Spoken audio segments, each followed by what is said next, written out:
to the most original talk radio station anywhere. We are LA Talk Radio at latalkradio.com.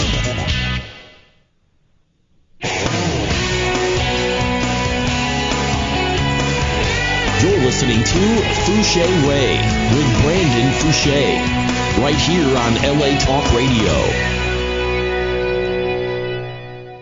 Hello, and welcome to the Fouché Way radio show, live every Thursday at 1 o'clock p.m., a show sponsored by a nonprofit organization called Canine Hope Improvement Program, where we hope to improve the quality of dogs' lives by moving towards a no-kill society.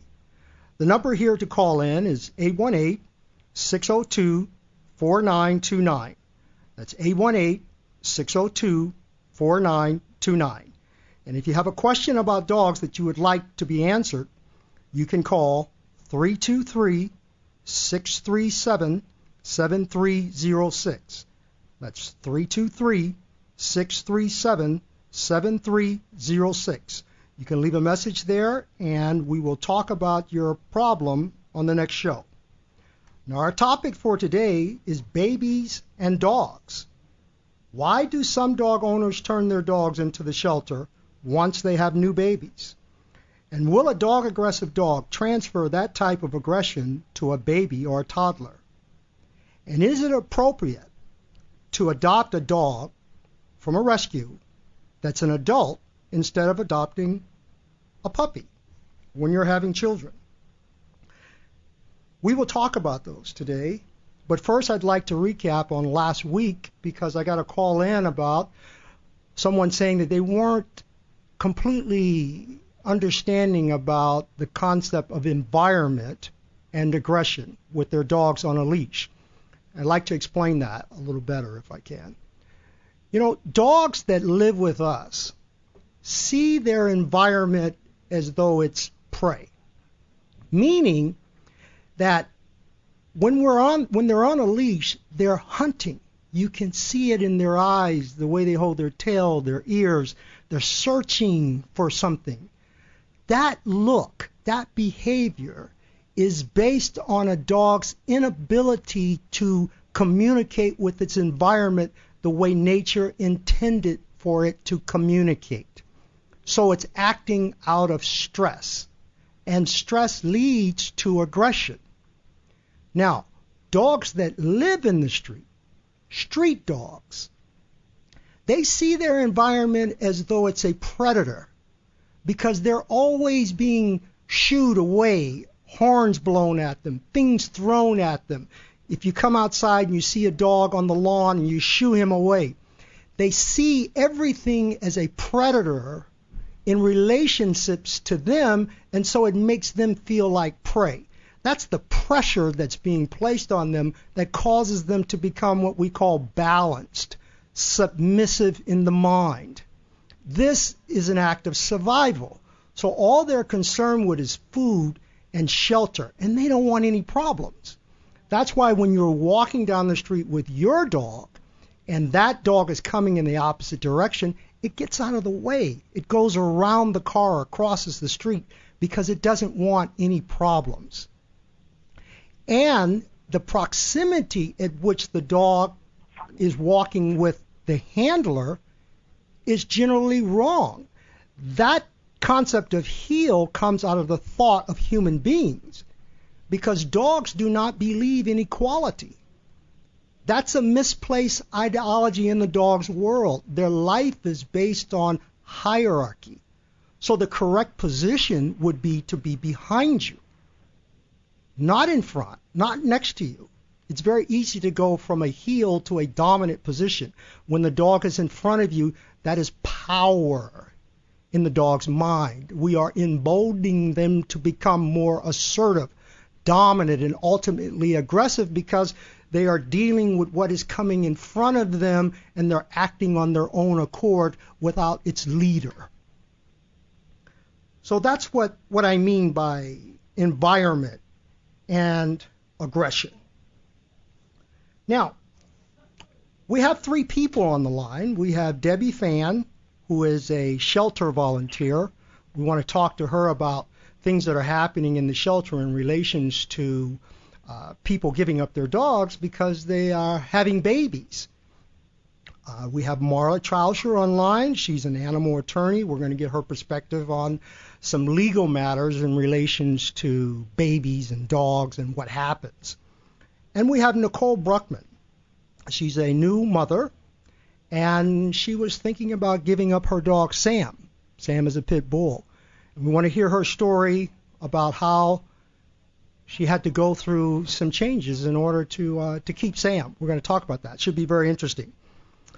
But first, I want to talk about a call that came in on the answering service last week, a gentleman by the name of Chris. And Chris asked me a question, and the question is, how did you get involved with aggression? Well, I'm glad that question was answered because I really didn't get involved with that last week because new show, and you know, when you're doing something that you don't normally do, sometimes you just kind of want to get through it.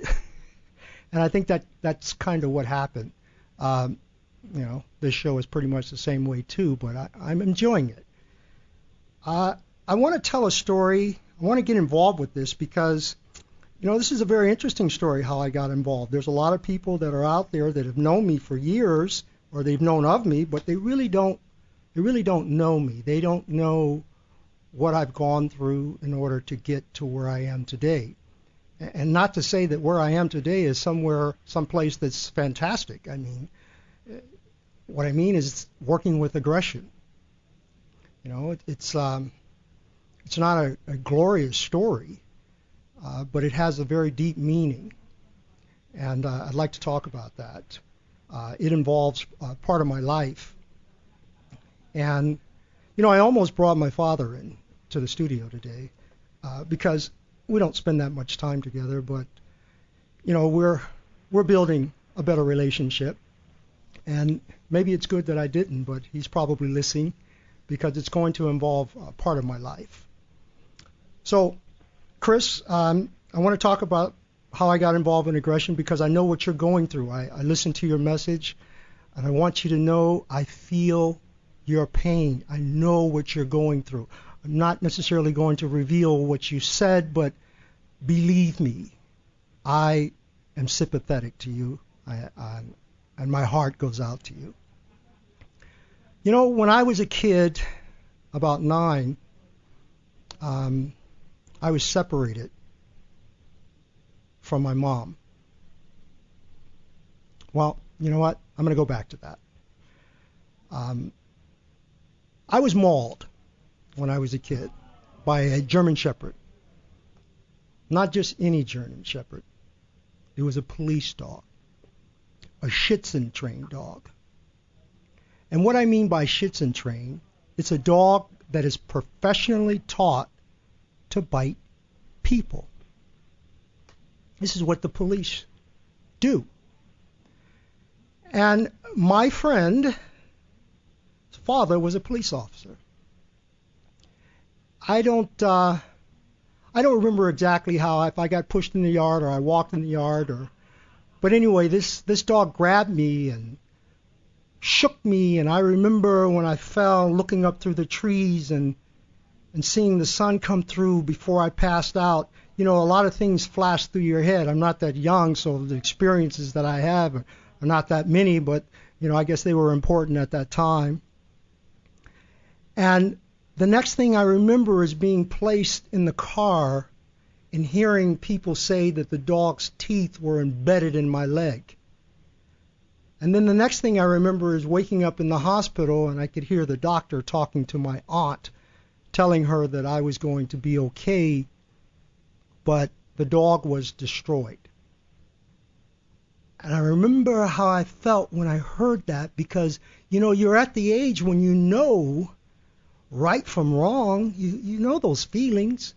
And I knew that I was wrong, and I didn't tell anybody to this day that happened. In other words, that I went to that yard to see that dog. I've never told my mom. I never told my aunt. This, if they're listening, this is the first time that I admitted to this. And so the bite did something to me. It affected me emotionally. I knew that I was wrong. I was ashamed of what I did. And because of what I did, this dog is dead. And I've carried that throughout my whole life. This is part of the reason why I'm here today. But Chris, I want you to understand something. There was a reason that I was there with that dog. Not because I wanted to do something wrong or I wanted to misbehave, but there's a reason. And that reason is that when I was a kid, I was separated from my mom. To this very day, I don't know why. We've never had that conversation. But now that I'm mentioning it, I'm sure that we will, if she's listening. And I was separated from her, and I never knew my father when I was a kid. My mother and my father were not together. And when I did meet my father, I remember he brought me a puppy, a Cocker Spaniel puppy, cream-colored Cocker Spaniel. And I can't tell you how that made me feel, because that puppy came at a time in my life when I was missing something. I didn't know it until I became an adult, when I started putting the puzzle together. And even today, the puzzle is still being put together. Part of this conversation is putting the puzzle together, setting the wheels in motion to have the conversation with my parents. And I'm a grown man, so I know what you're going through. You know, holding that puppy, so interesting. My grandfather, he didn't like dogs. So he told me that dog could not be in the house. And so we lived in Missouri, and the dog had to live underneath the porch. And I got to tell you, man, that was my second home, underneath the porch with that dog. But that love that I had for the dog, that emotional connection, that bond, that unconditional love, I know what that is. I know what humanizing animals is all about, because I was part of that. And so the dog stayed underneath the porch for a period of time, a short period of time, and then it was gone. Of course, the dog was given away.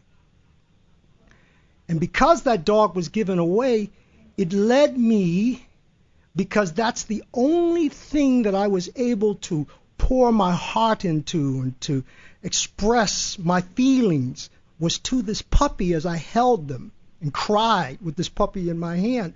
I didn't know then, but I was trying to get something that I was missing from my mother.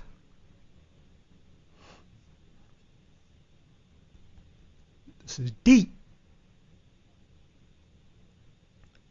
And so it led me to be bitten, viciously bitten. But I didn't know. I remember when the doctor told my aunt that I would never want to be around dogs again, especially large dogs. There was something happening that he didn't know, something that I didn't know, a movement that was taking place in me emotionally, hormonally, on a different level that I couldn't understand until I became an adult and did a lot of things in my life, like you're trying to do. But it came back to the dogs. Some reason, one day, something happened that brought me back, started searching again for that thing that I was looking for as a kid, because it's still incomplete. It's complete, but it's incomplete.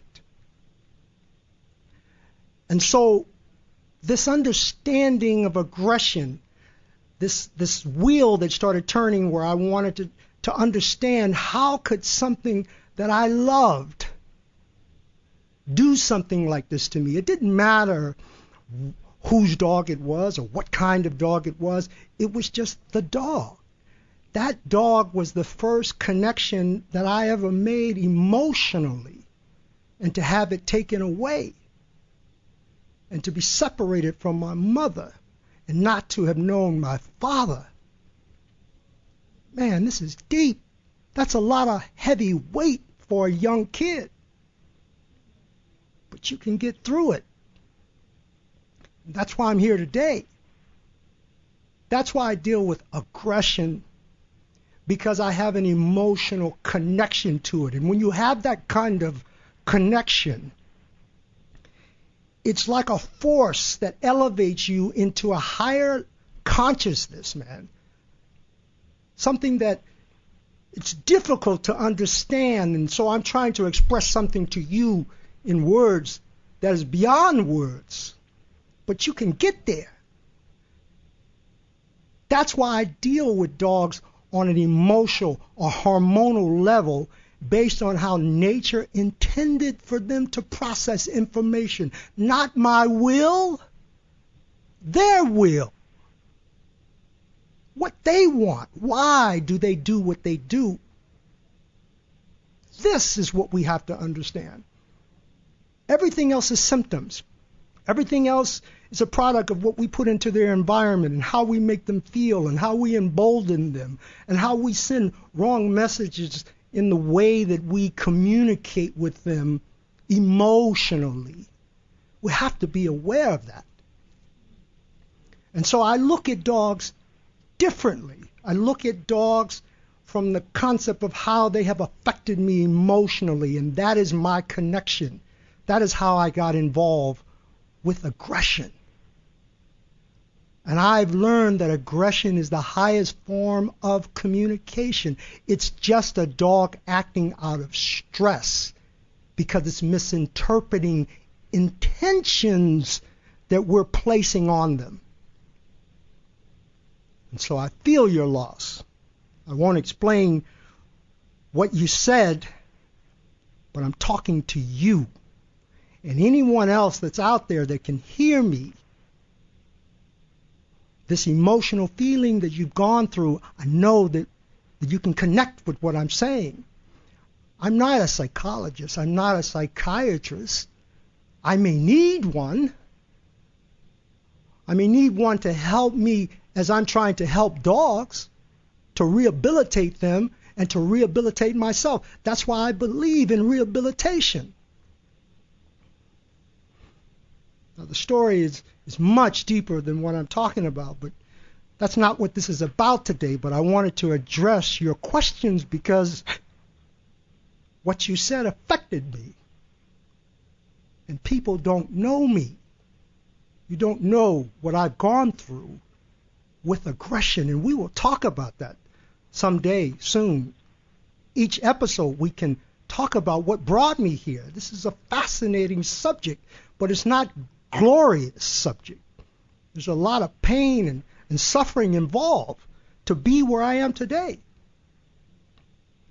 To have the dogs that I have and the communication that I have with the dogs. I mean, I like to think of my place as one flew over the cuckoo's nest because I get all kinds of problems, so I know what you're going through.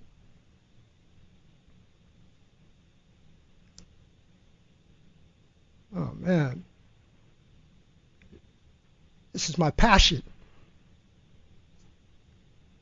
So I just wanted to express that to you.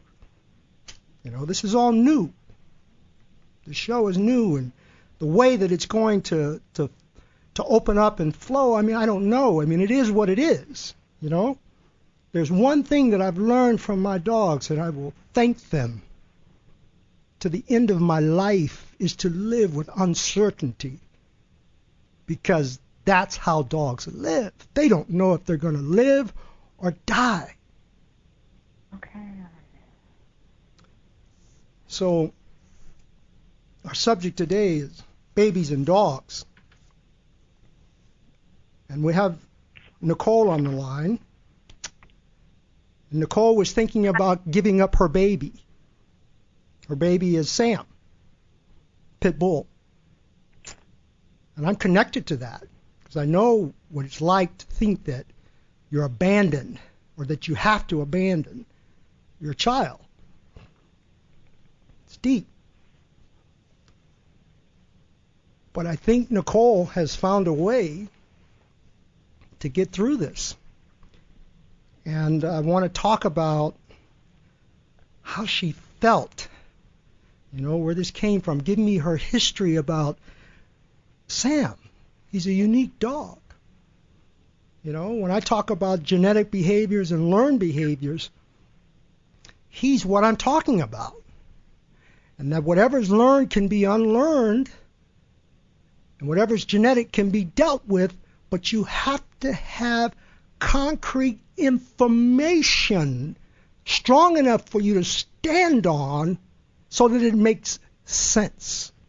We cannot think about dogs the way we thought about them in the past. It's too weak. We must go on a different level. We must elevate our minds on an emotional level that we can see deep into their souls. I know people think that dogs, used to think that dogs didn't have souls, but we will talk about that at some other time. So, Nicole, are you there?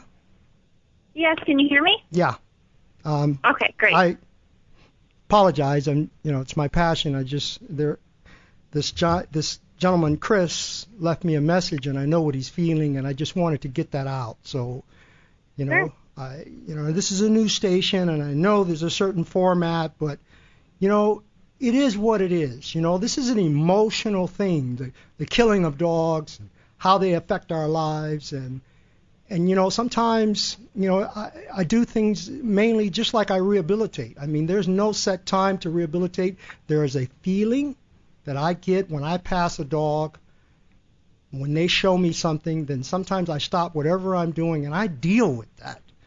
That's how I operate. And so I wanted to talk about that.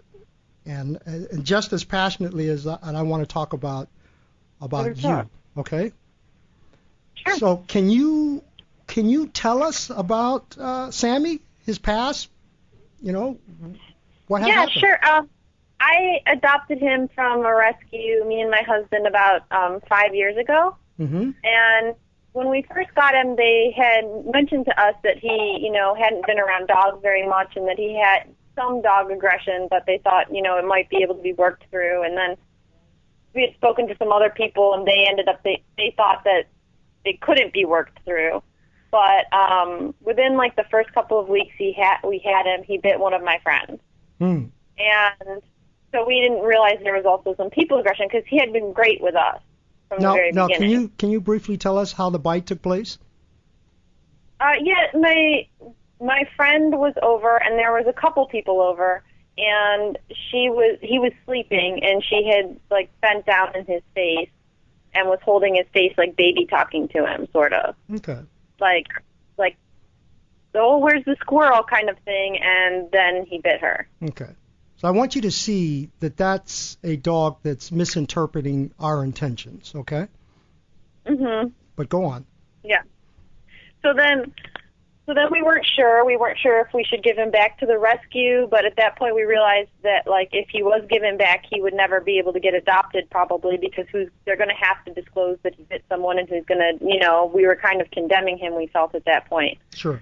So we didn't have any other responsibilities at that moment, so a kid or another dog, so we felt we could work with this. Mm-hmm. So we went with a trainer that the rescue had recommended, and it was really all about positive reinforcement. And at the time, it made sense to us. We'd never had our own dog, and we thought, they said, he was definitely fear aggressive, mm-hmm. and afraid of large men, afraid of dogs, and they said, you don't want to scare a dog that's already fear aggressive, so you want to be very positive about everything with all the treat training.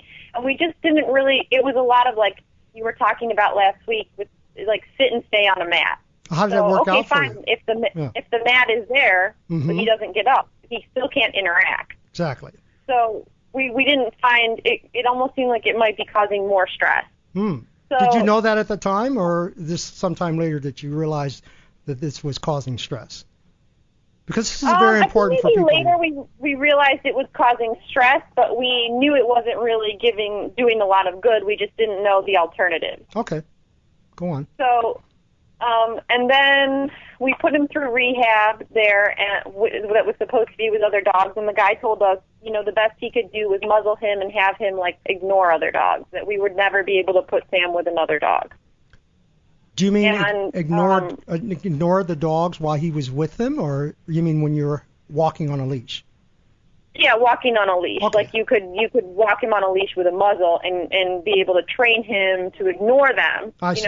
but not ever to socialize with them. Okay, go on. So we weren't really, happy with that, but we kind of accepted it for a while until the store I was working at, a former employee came in, and she had 2 pit bulls, and she volunteered at a rescue, and she said, you should really go to Brandon Fouché, because we'd really looked around, and everybody seemed to be doing the positive reinforcement.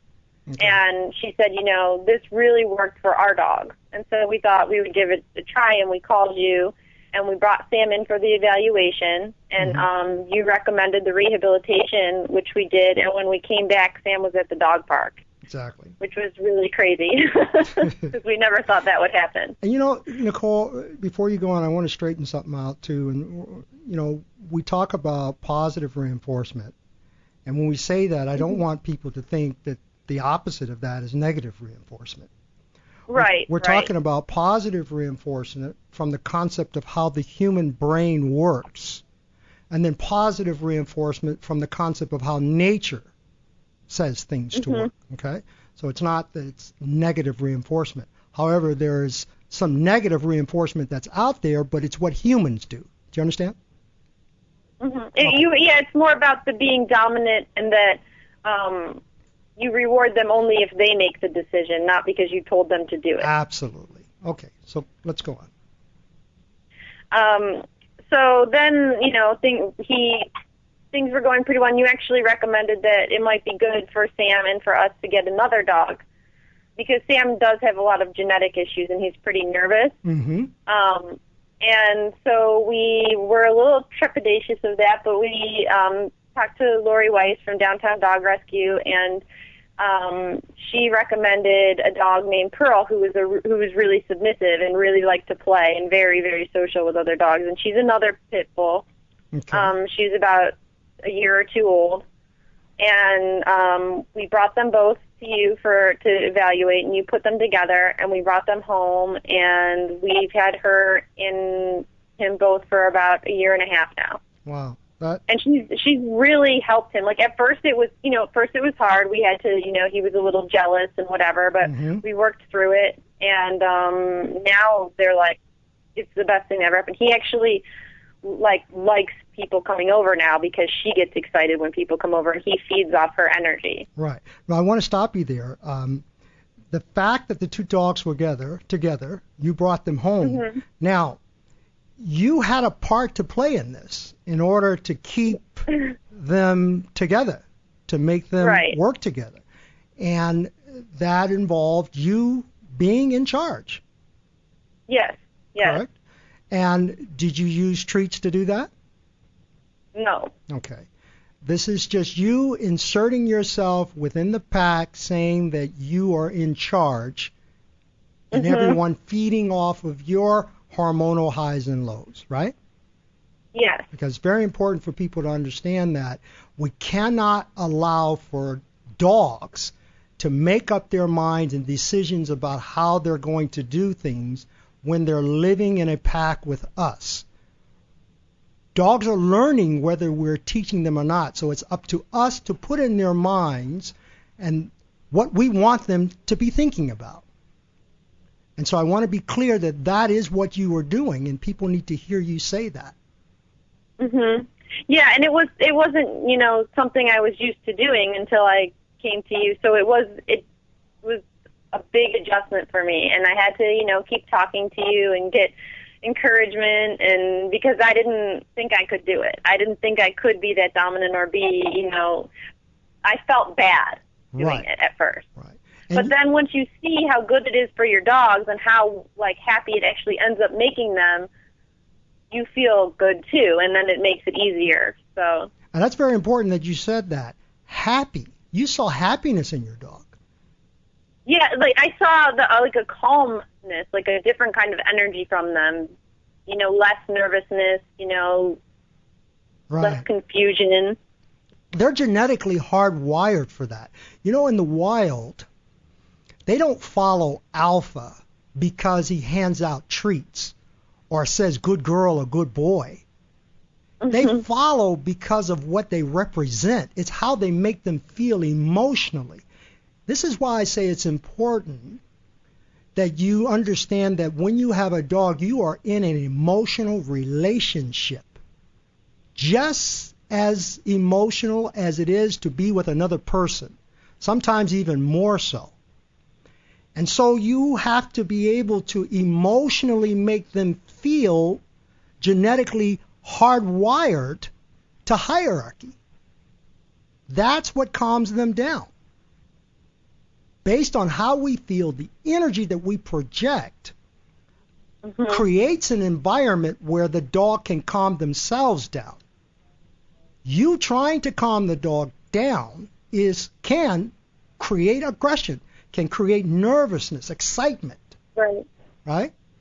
So you created an environment in your home that says, I'm the leader, and what I say goes. It's like the old saying, Simon Says. Yeah. Right? And they get that.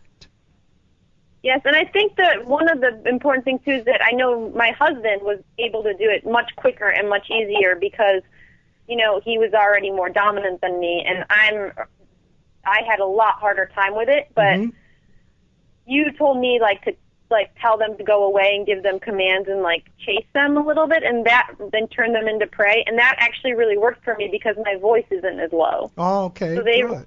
Once I started doing that, it really turned around. And you know what? And we're going to talk about that, but, getting to the baby, this whole personality change, I think, is going to help you with your child. No, I think so, too. I think it's going to it'll make me more able to do things for her that I need to do for her, not just based on my emotions, be a calmer mother and more objective. And That's powerful, Nicole. I mean, okay, go on. And so now? So then I found out I was pregnant, and we had talked to you about starting some baby training, and we kind of had started keeping the dogs out of that part of the house where she was going to be, with baby gates before she came, and we had gotten them off of the furniture. But that was an adjustment because at first we did that when we first got both of them. But then once they were fine together, we had allowed a little more privileges back in. And I thought that was a pretty good start. But when I came home from the hospital, I guess I wasn't really prepared for how I was going to feel hormonally. Right. I was just so all over the place that I didn't realize that I was going to feel a little bit differently about my dogs, maybe worry a little bit more than I thought I would. Wow. And Sam, and Sam was very confused by the crying and what is this thing getting all of my attention? And that just made me escalate. Yeah. And so I was, what am I going to do? Right. Think about this too, Nicole. Think about this too. Before this baby came home, Sam was your baby. Well, right, and I could see that. I could see that, which I hadn't thought of before. Okay, good. So go on. So I was really worried, and I didn't know what I was going to do, and it had never ever crossed my mind before to having to give my one of my dogs up. But it actually made me think about it, and I felt so terrible about that. But then I talked to you, and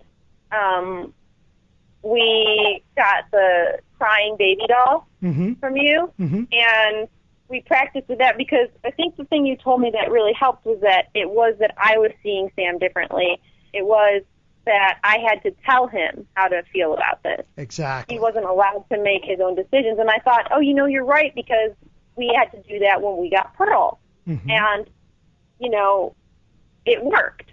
So if it works then, it can work again. I'm just more emotional this time. And that emotional thing helps to embolden you. When a mother has puppies, emotionally she's connected to those puppies in a way that she keeps everyone away from them. Okay? And she does that by emotionally making them feel submissive, growling and even barking to back them away. What she's really doing is she's setting the emotional hormonal tone that the pack is going to have around those puppies. So they become more calm. They believe, they see the importance of this thing, these puppies. She creates that, and that's what you are doing. That's what you're doing. Yeah. Right. I just wanted to relate that the nature side versus the human side, how closely it is. So go on. So, and I think you took the crying baby helped us because we could bring it closer to Sam without feeling nervous, but he could get used to the noises that she was making. And we took it on walks with us, with him, and with the stroller and the Bjorn, and did all kinds of stuff with the doll that we would be doing with the baby. And then it helped a lot because it made, as I saw him get used to it, I felt comfortable. And then he would feed off of my energy. So I was comfortable, so he was able to be more comfortable about it. And then we could bring in the real baby and, not be nervous. And the more I brought the real baby around them, the more comfortable they became, like, oh, this is normal. And I think that every stage we're going to, because babies change so much. So they crawl, so then you have to work with it again. I think the hard part is, not giving up and becoming overwhelmed because something you see is different at the next stage. You just have to work through it again. Exactly. And you constantly have to insert yourself in the equation as the leader. Right. And you don't just leave the baby sitting on the floor and say, oh, whatever happens, and expect the dog to make the right decision or the baby to make the right decision. You're in charge. Exactly. You tell everyone how to behave, and you make sure you're present and in control. So I think that's pretty much answering the first question here. And in the second question, dog aggression, a dog-aggressive dog, turning that aggression on to the baby. How do you feel about that situation now that you're here? I don't really think, in my mind, I don't see that as related at all because I don't, even if Sam were to show dog aggression towards other dogs, he's kind of accepting of things that he already knows. So he's not as good with new things, but once he's accepted it, it's part of the pack, even the dog. Right. So I don't necessarily think even dogs that are dog aggressive always turn that on people. It's kind of a separate thing. Right. And there's a lot of people that are out there thinking that. They're saying, hey, I think I have to give my dog up because I'm afraid that the dog may do something to my baby. Right. And they end up in the shelter. So what you're saying is you don't have to think that way because what? What do you have to do? Someone out there listening, what do they have to do, Nicole? Well, you have to stay calm. I think you really have to, it's really about your energy. And you have to be willing to put the work in. And I think talking to a person, it really helps me to talk to you because you can tell me what to do. So I'm like, okay, these are the steps I need to take. You have to have a plan so that you're not overwhelmed. And absolutely. I think people get desperate, and then that's when the dogs end up at the shelter. Absolutely. Because when you look at it as this big ball of aggression, if you say aggression, it can be overwhelming. But if you look at the parts that lead up to that, then you can see how simple it is, right? Yes. And because we had seen other things that had worked before with Sam, we kind of had faith, even though we were scared. This should be working because we have seen it work before with him. Fantastic. Okay, Nicole, I want to bring in Debbie Fan. Debbie Fan is a shelter volunteer, and I know, Debbie, you probably don't deal with the intake of dogs, but you're there and you see the effects of, this type of thing happening. So what's going on there at the shelter, and how do you feel about this, Debbie? Well, I think as a shelter volunteer, if we're lucky enough to get any information that the owner has left on why they, they dropped off the dog, and if that reason it's a check mark that says new baby. That makes me really sad because it's so general, and I think a lot of it comes out of fear because they don't know what the dog. Suddenly, they think the dog's going to do something bad to the baby, and maybe they had some issues beforehand that the people already dealt with, kind of like Nicole, you said, and then suddenly there's a baby, and it's like, oh my gosh, my dog lunges at other dogs. Is he gonna bite my baby, or he growls at his toys, but we're fine with it, but now I've got a baby to deal with. So I think a lot of it comes out of fear. Yeah. Or they just don't know, and they just say, Exactly. they just give up. They don't even want to deal with it. And speaking of not knowing and giving up, it leads us into the next question. Is it appropriate to adopt an adult rescue dog, or should we adopt a puppy? And that's a very interesting question. We want to talk about that because, we tend to think that because the dog is a puppy, that we can allow the child to do whatever, pull its ears, pull its tail, because it's just a puppy. And then if we have an adult dog, then we're going to say, oh my gosh, I don't know what he's going to do. We can't have this adult dog. So we're not going to adopt an adult dog and bring him home with our baby. And what has to happen there is, we got to look at things from a perspective of the adult and the child, and then the way nature intended a dog to process information. And so this question was brought up to me, and I'm addressing with you, Debbie, that, we have to take responsibility and say, I need to be responsible with my child. And when should I be allowing my child to interact with a dog? If it's crawling or if it's just beginning to stand. And the answer to that question is we have to be able to effectively communicate with our children so that they understand no, yes, come here, don't do that. The communication has to be clear between the parent and the child before we can start allowing them to interact with the baby, with the dog. Do you understand what I'm saying?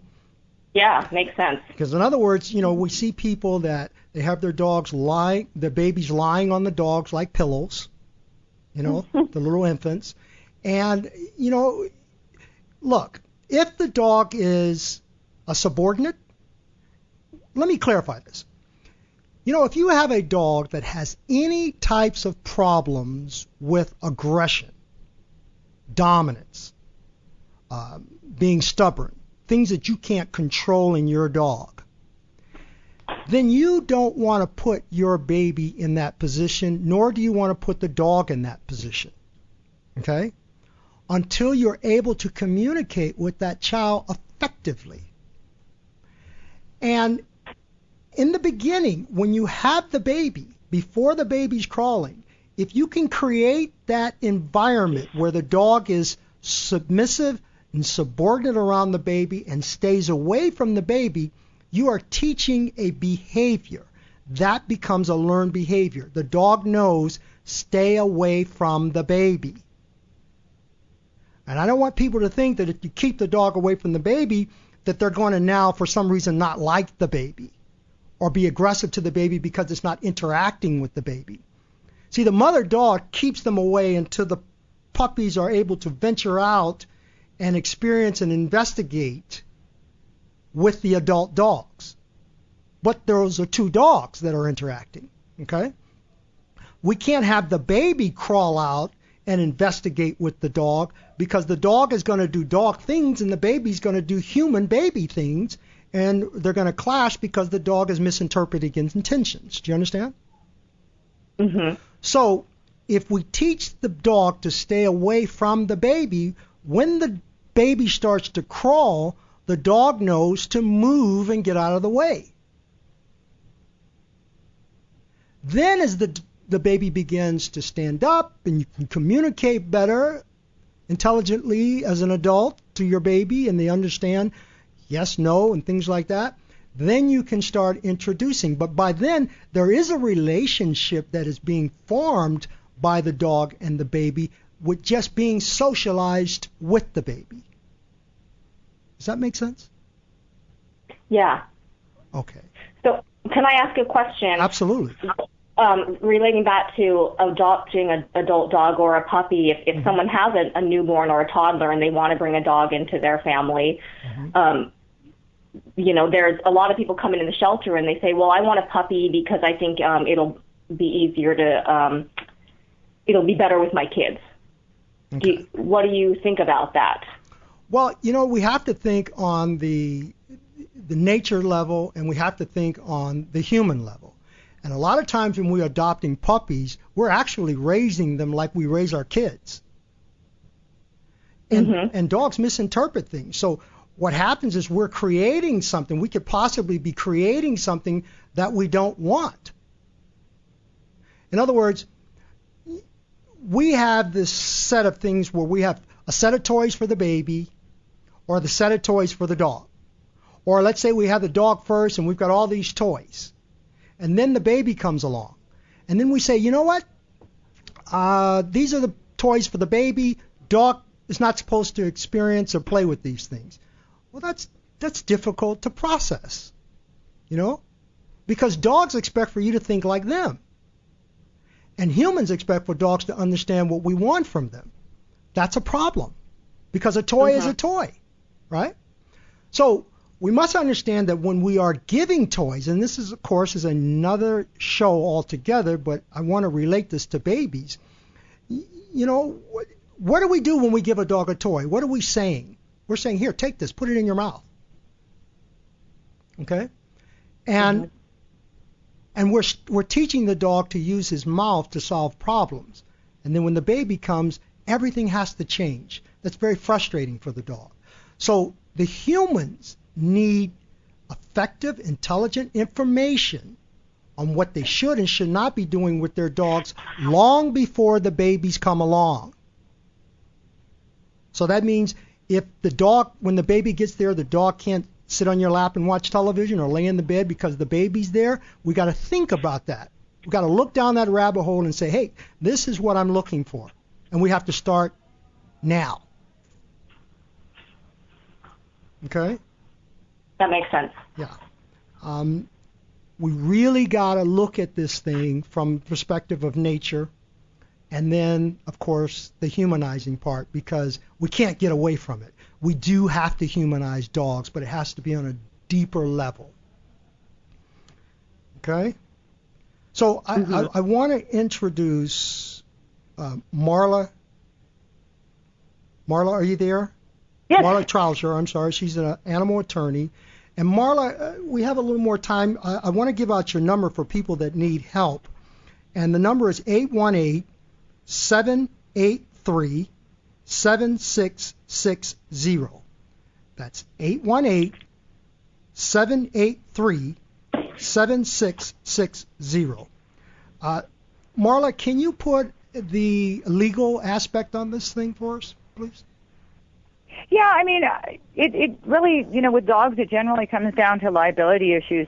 But in the case of a baby or children in general, something that I think some people don't think about is, or that you shouldn't even have to think about really is, for example, if your dog, if you have a dog around a baby and you don't know, and you don't establish the boundaries and the relationship that Brandon's been talking about, and, if the dog bites the child, even if it wasn't necessarily an aggressive bite, maybe he was taking a toy or who knows. But the point is, if the child ends up in the hospital, it's entirely possible that the hospital, they may be required, depending on where you live, depending on what jurisdiction you're in and what state you're in, that the hospital staff may be required to report the bite to animal control.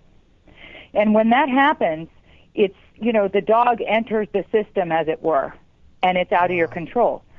Depending, again, on the animal control agency. They may be in a hurry to kill your dog. Wow. You don't know. But the point is, that's one of the unintended consequences. I mean, in addition to injuring your child, you would have to deal with that as well. Wow. And that's just something that obviously, if it can be avoided, should be avoided, but it certainly has happened. Okay. Marla Trouser, animal attorney. Again, 818-783-7660. If you have any questions, give her a call. Time is rolling. I want to talk about what's going to be happening next week. We're going to be talking about multiple dogs in a home, fighting, jealousy, things like that. I want to thank Debbie from Animal Volunteers at the shelter. I want to thank Nicole Bruckman, new mother with Sammy. Good luck. Thank you very much. And Marla, thank you. And we'll see you next time. Thanks. Thanks, Brennan.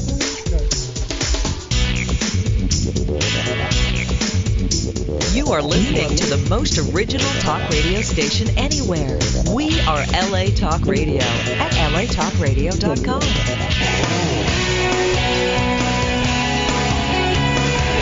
You're listening to Fouché Way with Brandon Fouché, right here on LA Talk Radio.